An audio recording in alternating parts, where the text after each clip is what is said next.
What does the structure of your agency look like? Like, who do you guys have on as employees, as contractors, and how does that look Mhm. exactly from like the CEO down?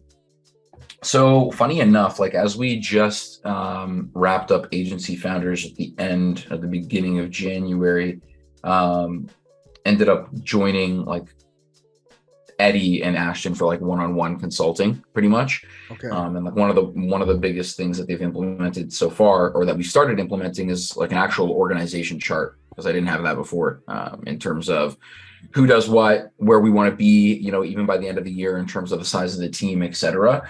Because obviously right now, I mean, it was just kind of in my head, right? I mean, I'm the CEO, this person's handling paid ads, this person's handling emails.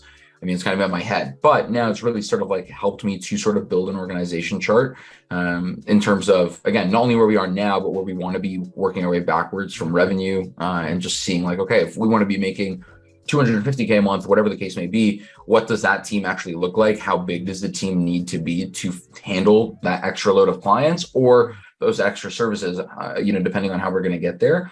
So right now, like I said, we're sort of, we're in that growth partner phase where we're really trying to make sure that even if it's something that we're not handling in-house, we're working with another team to sort of not necessarily white label it. We are introducing the other agency, but they're coming in through our Slack channel. Everything is all through one central place of communication, just to make it as streamlined as possible for our clients. So right now, myself, executive assistant, so that's two. Then we have our head copywriter and sort of like client success manager. She's sort of like one and one.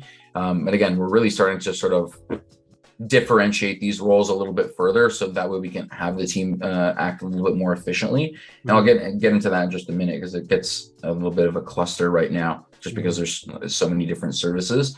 Then we have two media buyers, basically one head who's managing everything, and then one junior media buyer. Then we have two people on the email team, so a designer and a copywriter. Okay. And who else am I missing? And two editors. And then one CRO specialist. So someone who's just like great at coding. And again, this is something where we're sort of like just starting to even offer in-house a little bit. So we actually only brought them on last week. But again, that's something where, again, that's sort of where the team is at now. I think it's like 12 full-time.